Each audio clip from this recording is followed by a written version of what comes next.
I'm Doug Doyle with the Art of the Story. Two River Theater, in partnership with the T. Thomas Fortune Cultural Center, is presenting Grammy-nominated poet, journalist, activist, and author Kevin Powell for What Would Dr. King Say Now? How to Heal America, this Sunday, January 19th at 2 p.m. in the Joan and Robert Recknick's Theater in Red Bank.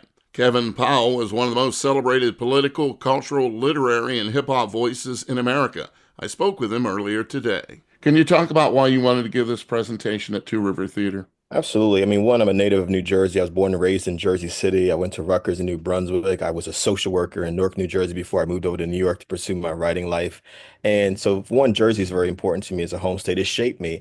And I grew up in post-civil rights America in Jersey City. So my friends were certainly African American, West Indian, Puerto Rican, but they were also Irish. They were Italian Americans. They were Jewish folks. They were Polish folks.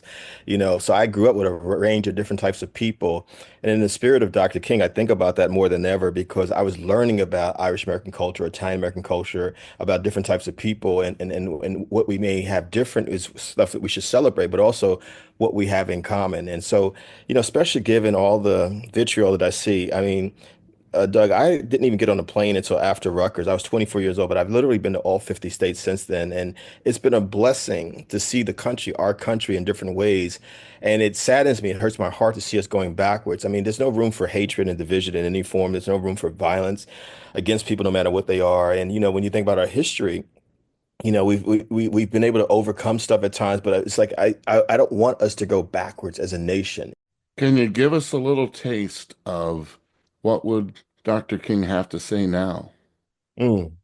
You know, Doug, we may be in the same generation. I'm Generation X. You might remember a commercial with an actor was portraying an indigenous person, a Native American, and they were looking at the environment, and there's a tear that came down their eyes. I think that Dr. King would feel that kind of tear, because people don't really realize at the end of his life, he was talking about economic justice, and he was organizing a poor people's campaign.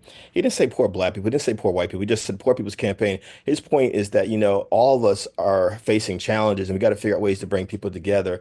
I think he would be saddened by the kind of things that we see happening out there and the kind of stereotypes that are being perpetuated, the misinformation that's being put out there. But really, I think what he would say is, what kind of human being do you want to be? What kind of legacy do you want to live on this earth? Is it one of bringing people together and bridge building? And if I don't have, making sure that other folks have. I mean, I see so many homeless people, unhoused people, and many of them are veterans of the military, and they're just out there. You know what I mean? We should be concerned about, anyone who doesn't have a chance to have a decent education, a decent place to live, proper job training or education in a way that can get them a career that they need, that can get them out of a certain kind of space. We should be concerned when anyone is suffering.